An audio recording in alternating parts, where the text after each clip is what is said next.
Hi friends, இன்றைக்கி சிம்பிளான டேஸ்டான புளியோதரை எப்படி செய்கிறதுன்னு பார்க்கலாம். அதுக்கு பெரிய லெமன் சைஸு புளி எடுத்து தண்ணி ஊற்றி கரைச்சி எடுத்து வச்சுக்கோங்க. இது நம்ம வீட்டில் காய்ச்ச புளிங்கிறதுனால ஊரெல்லாம் வைக்க தேவையில்லை. நான் அதனால் அப்படியே கரைச்சி எடுத்து வச்சுக்கிட்டேன்.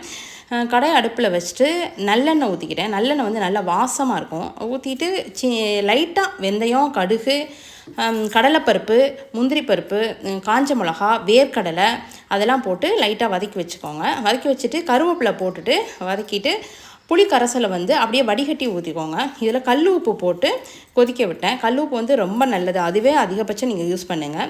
இது கொதித்த பிறகு எண்ணெய் பிரிஞ்சு வந்துடும். அதுக்கு முன்னாடியே வந்து மஞ்சள் தூள் ஒரு 1/2 டீஸ்பூன் போட்டுக்கோங்க. மஞ்சள் தூளும் நான் வீட்டிலையே அரைச்சி ரெடி பண்ணது, அதை நான் வந்து பின்னாடி வீடியோவில் உங்களுக்கு சொல்கிறேன். இது கொதித்த பிறகு நம்ம ஏற்கனவே வடித்த சாதத்தை வந்து ஆற வச்சு நல்லெண்ணெய் ஊற்றி கலந்து வச்சுக்கணும். இப்போ இந்த புளிக்கரைசல் அதில் எடுத்து நம்ம பிரட்டி எடுத்துட்டோம்னா சிம்பிளான புளியோதரை ரெடி. இது வந்து ரொம்ப டேஸ்ட்டாகவும் இருக்கும், எந்தவித அதிகபட்ச இன்க்ரீடியன்ஸும் இல்லை. இதுக்கு சைடிஷ்டாக வந்து வீட்டிலையே ரெடி பண்ண வடகத்தை தாளித்து எடுத்துக்கிட்டேன். இதோட பிரண்டை துவையல் ரெடி பண்ணி ஏற்கனவே நம்ம ஸ்டோர் பண்ணி வச்சுப்போம். அது வந்து ரொம்ப உடம்புக்கு நல்லது. அந்த துவையலும் எப்படி செய்கிறதுன்னு அப்புறமா நான் சொல்கிறேன்.